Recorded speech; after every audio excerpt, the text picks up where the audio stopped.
Luthra, lovely to see you. Tune in. How are you doing? Hi, how are you? How's Tulum? Oh, I'm having an amazing time over here. Just about to change the locations over here, going from one beautiful spot to the next. Nice. But I found it's also going to get well, I saw the pictures of all that tequila. Could you repeat again? Sorry. I saw the pictures of all the tequila. Oh, definitely. There's no lack of that over here. Sounds great. We're having lovely days over here, and also some nice partners.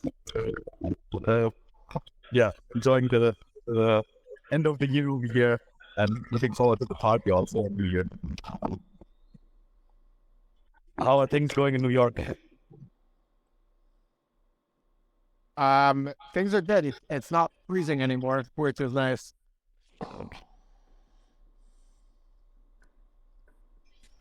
Okay, last topic. So Ed is just about to join in, and exactly. Coming in now, guys. Looking forward to this. What's up, man? How are you?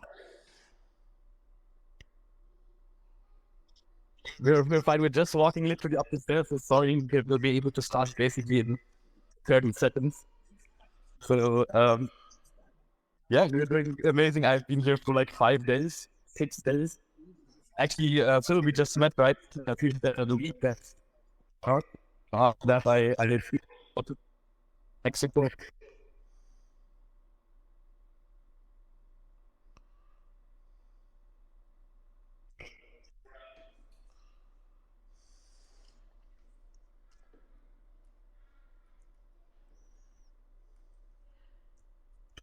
I have you here in this Twitter space, and yeah, having this small kickoff. We cannot be the best. Okay.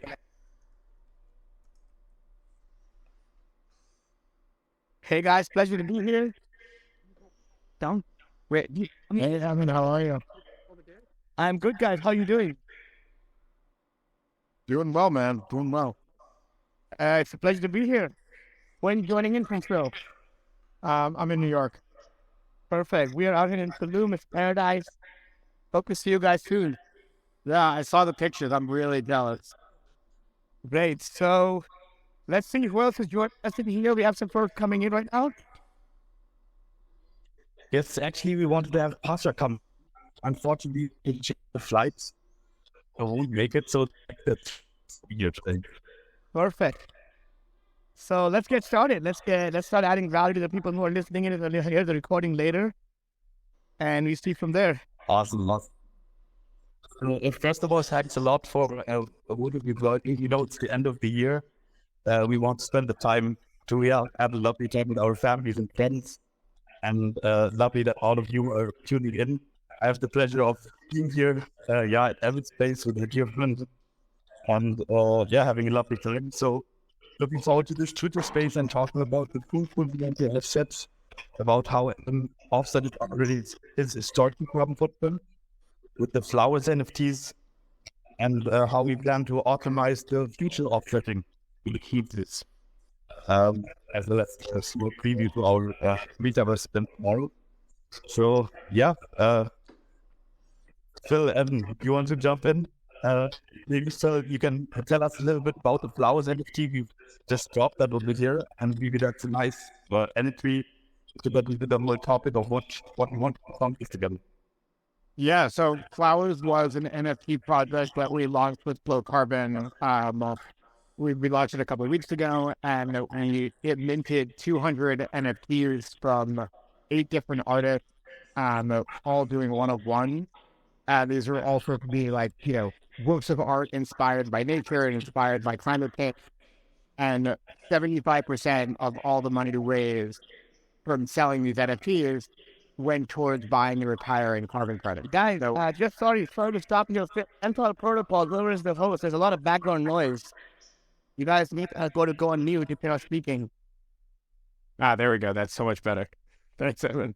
So we basically took 75% of the money raised, and that money was used to buy and retire carbon offsets, carbon credits. And so people could offset their emissions using the NFTs. And this is hopefully going to be a model that can be repeated by lots of artists in the future, where they can bake offsetting directly into the mints of NFT projects. Yeah, I mean, I love that idea. I love that idea. I also myself went in and bid about 5 ETH. That's a great idea to do this, guys. Looking forward to helping this NFT collection grow as much as possible. Talk to people about it. Yesterday, Amir was there. We talking to the NFT project out in Tulum. Also very conscious about the environment. We talked about flowers. They all said the idea is very lovely. They love what you guys are doing there. That's awesome. No, I can also like confirm. I think I was mentioning the story. Like we've got the NFT, right? This is like the new Porsche, like of a status symbol, gives you access to community. All like, around this art, around the NFTs and the utilities behind it. So basically having now the utility of attaching environmental projects and carbon like offsets to it, like really amazing, because your status symbol basically becomes a donation, right? So that's why I aimed in with 10 ETH into this project.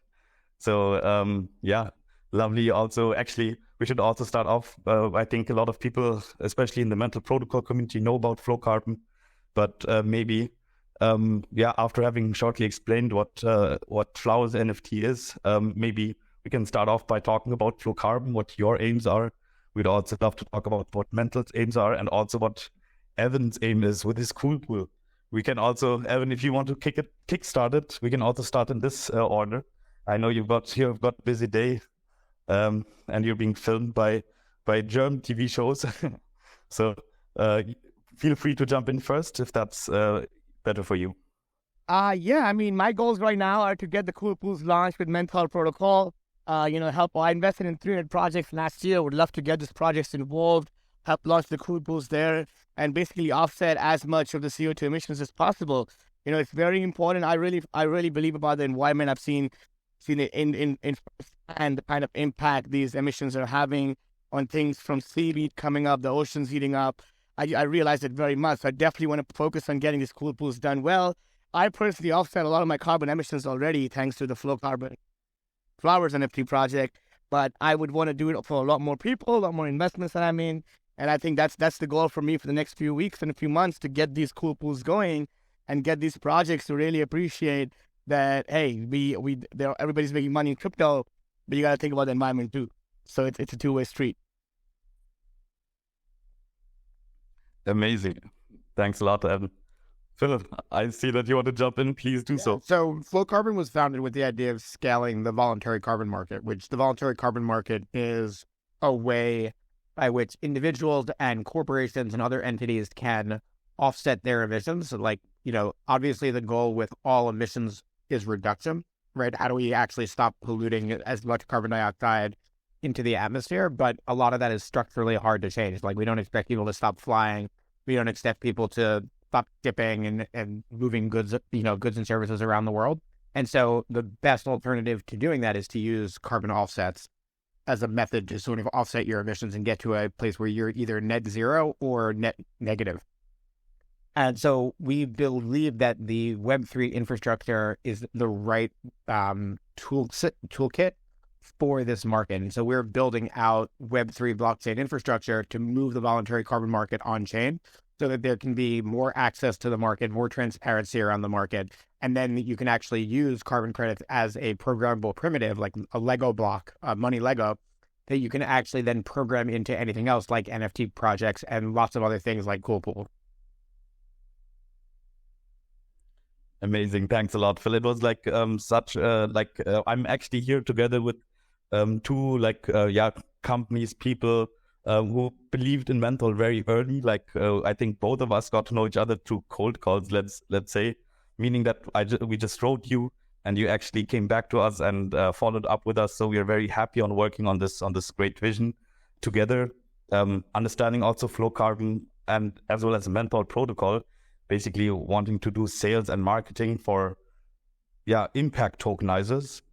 Proud to have, for example, Flow Carbon having raised 70 million, a very loud statement, and underpinning what you just said, and which I caught up in a meeting before where you're speaking, that the entire value chain of carbon credits and other impact tokens is likely to be perhaps the first one fully going on-chain, and having a few not only companies but also individuals leveraging that and supporting that, such as Evan is doing it through the Flower NFT project, as well as the Cool Pool support, is something, we very much appreciate when also, looking back at this year, at 2022, and wanting to celebrate Regenerative 2023.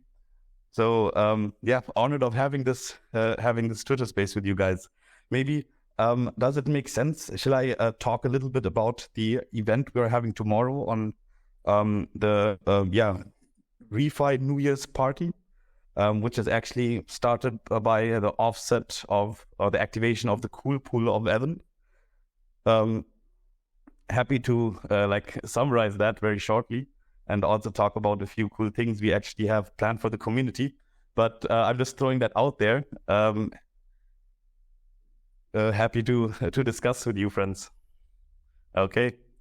So basically, what we have planned with our very dear friends of Meta Game Hub, whom we met, also all over the world, very hardworking, working on different fronts, and they basically have a one-stop solution for metaverses and want to integrate climate tech powered by Web3, also into the metaverse, and have a carbon-backed metaverse, as everything should be including that's what we think, right, as a default, some climate action.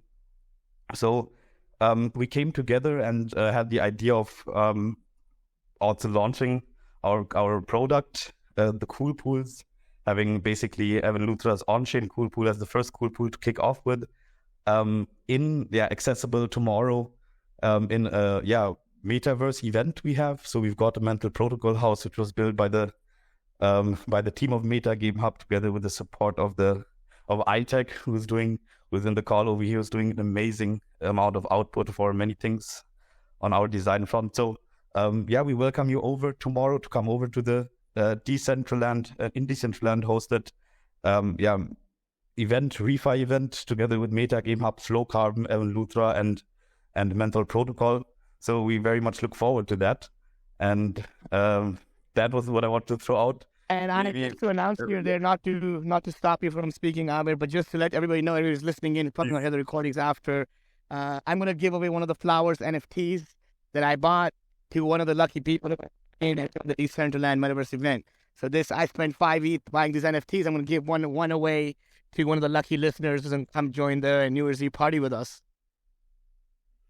Amazing. Thanks a lot. That's great. And we also have a few other surprises there, but frankly, I think the NFT of Flowers would be, at least me being biased, right? I went to my first NFT project. I had the first time joy looking, comparing the collection, looking at different rarities, whatnot. So I really liked it, this first adventure into the NFT world. I actually got already a second one. That was a future quest. So I'm going to try to focus on refi focused NFTs. So and also I guess people I like whom one meets artists. So those would be the purchases, I guess. I'm happy to learn from you. Sorry, get you an ape. Oh yes. Actually, we met amazing apes. That would not be so. You should check out, if you're looking at other refi NFTs, you should check out Echo Sapiens. They're really cool. Oh, actually, we share that internally because they're making amazing job and amazing content. So totally have to agree with that. So maybe is there anything you would like to share with us, friends? What was a highlight for you for 2022? It can be related to refi. It doesn't have to be. So I'm very happy to listen and to hear that from you guys. Phil, if you'd like to jump in, or yeah, if I'm allowed to jump in, may I please? Please. Hello. Yes. Like I became familiar with the Protocol almost like a couple of years back, but officially joined in about the last quarter of this year, mainly through the conviction of Amir Sultan, who I'm very proud to say is my son. And I think the efforts which all of you young people are making, I say young because I am also like kind of old, 63 years old. And the efforts which you are making to make this planet more livable for the future generations with the ease of life and breathing fresh air is amazing. And simply, I'm a big admirer. So, on a personal note, very big thanks to Evan for taking care of Amir Sultan in Mexico, and always lovely to hear from Phil. And my big kudos to all the tech team, especially we have I see we have iTech over here, and Ashley and Mochi and Emmanuel and Daniel. So, for making all this possible, making all the posters, doing all the websites and everything. So a big kudos for them, and I'll be happy to listen in to the more. So just 2 cents from the old man. Thank you.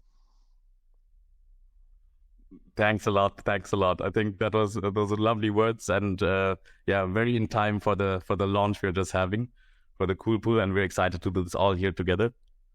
It's actually one of the things that was like one of the best things I think came out of this past bull market, and has persisted, even after the bull market ended, was the number of people who joined in on the Web3, like got into Web3 and specifically got into Web3X climate, really came from all walks of life. And so you're seeing people that were in Web2 for a very long time who've had established careers in the voluntary carbon market, established careers in climate tech, all coming in and saying, like, identifying Web3 as a solution, as a real solution that can actually provide meaningful impact, and working to build towards it. And so it's been an amazing year of just explosion. A year ago today, the word refi was barely known by anyone, and most people who you would say it to think you were talking about, getting a refinancing on your mortgage. And now inside of the Web3 community and inside the climate community, the refi moniker is known. Everyone knows what it is. Everyone knows what it's being talked about. And that's a massive, massive win for this industry and for Web3 as a whole, and more importantly for climate tech.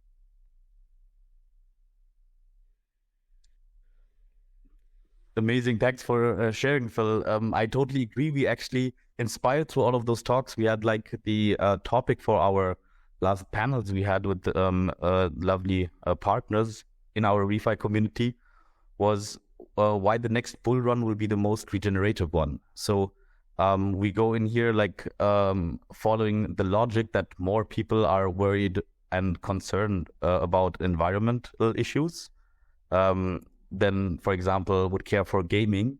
If one takes this angle and thinks about the cool solutions we can build, leveraging Web3, where we also want to connect people peer-to-peer to the environmental projects in a more closer way, verified by data, to which maybe like geographical like limitations currently set. So all of this basically leads to very interesting conclusions that, like, I work with the biggest gaming company in Europe together.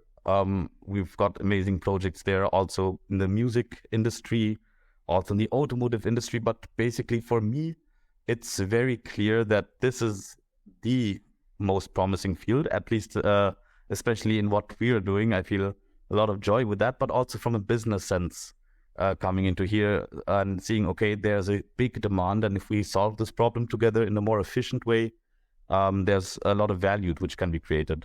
So yeah, just want to cheers intro and definitely agree to what you were explaining. So maybe when just like having a few other talks, like a few learnings that you had, I think, Phil, you explained me that with actually not only talking with the CMOs, but actually the CFOs, and like going to them and offering them solutions into financing and pre-funding environmental projects. So also the topic or the opportunity from an investment perspective is, I think, very interesting to look at. Yeah, for sure. I mean, so right now, when you think about most large corporates, so you have to think about where the investor pressure on corporates came from. And it started from like the large pension funds and the endowments who set their own ESG targets for their investable companies, which then trickled down to the portfolio companies and public companies that wanted investment from, the large endowments and the large pension funds. And so they all had to, sort of scramble to come up with a environmental policy and a net zero policy for themselves. And so you're starting to see more and more corporates sort of do this as table stakes. And it originally started out of a place of investor relations and marketing, right? Why were they doing this? They were doing it because either they had investor pressure to do it and therefore it was being done to fulfill that specific need, or it was coming from the standpoint of like, oh, our customers are asking for this. So it was being done almost out of a marketing budget. And what you're starting to see is that this is moving from, the Office of Investor Relations, the marketing offices, into dedicated sustainability offices. And then beyond that, eventually what you want to do is once those sustainability offices put a plan into place of how companies are going to reduce emissions and offset the balance, that this moves to the CFO's office, right? And so in the same way that, a company today or in the past that needed to buy large amounts of oil to ship goods across the country by truck, the CFO's office would basically buy futures contracts and other financial instruments in order to lock in prices and sort of handle their oil and their fuel needs. You imagine that carbon offsetting will move in that same direction. And so it will move from something where it's very specialized groups of people who are doing this to a much more commoditized, standardized approach, where the CFO's office is basically just, doing FP&A planning and using that methodology to actually go and purchase credits or invest in projects that are going to produce credits. Amazing. Yeah, this was this is very interesting to see how many different applications and ways of actually approaching the market we can go for. So understanding, having a talk also with Max from Centrifuge, he was explaining me a bit how the product you're working together with Centrifuge works, the financial product of basically allowing, I think, different investment tiers with different interest rates to be used, gathered, directly connected with environmental projects, and basically having different risk tiers, and therefore all on DeFi, all with the DeFi application. So I still have to understand this much better, but I already we had a talk with a basically ex-partner from PricewaterhouseCoopers who's looking into join also a think tank, which we're pushing for. Phil, I have to fill you in there a bit more, but I think we talked about it a few times. And there he actually asked in a question when I was mentioning that we want to have 20% of the worldwide marketing budget to do regenerative marketing, that actually the CFOs or the risk management perspective is very interesting. So we're looking really much forward to 2023 and to tackling and understanding those points in more depth. Yeah, I mean, I think it's also really interesting to think about this from a portfolio management perspective. If you think about the fact that all companies, right, are eventually going to have to get to net zero over the next several decades, you can look at a company right now and actually start to calculate what their carbon deficit is, right? How much carbon are they going to have to emit, or how much carbon are they going to emit over the next, 10, 20 years? And how much are they going to be able to reduce and offset themselves? And then what's that liability going to be? And so if carbon offset prices rise, which sort of everyone thinks they're going to do it in order to sort of meet the demand that's coming for them, you can look at your portfolio and say, okay, this company has a carbon deficit of 1 million tons a year. Right now, that's maybe that's a $10 or $15 million expense. But if they don't do something to mitigate that or put planning in place for how they're going to deal with that now, 10 years from now, that could be a $150 million deficit that the company has per year. So people are actually starting to even think about this on a portfolio basis of how do we take our portfolio and hedge the carbon risk in the portfolio itself, the same way that, people who do portfolio construction hedge interest rate risk or hedge commodity price risk. This is just another commodity price that they're going to potentially look at hedging.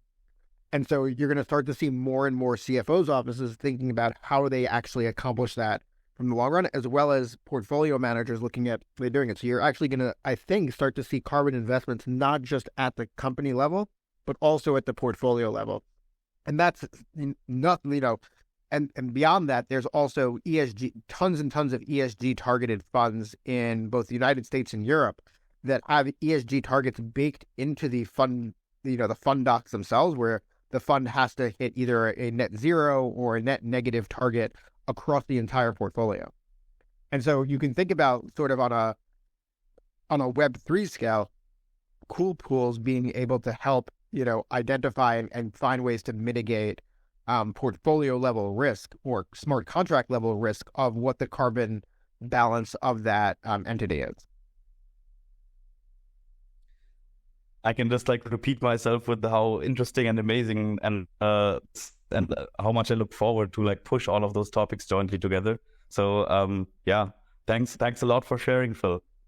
I'm seeing our Yusuf from Meta Game Hub. He's here as a listener. Maybe we can get him up as a speaker. But that would be lovely to have Yusuf join, whose whole like the whole team of Meta Game Hub have been working on this lovely metaverse event, which we're having tomorrow, and the launch of Evan's Cool Pool. But no worries if it doesn't work. Yusuf, tomorrow we'll also be talking with each other. So I have two accounts. So I was in the metaverse. I was in the real world metaverse without phone for a couple of minutes. I can speak from the Meta Game Hub account. I have the other one on the laptop as well. And I was hearing, especially like from Flow Carbon. So the past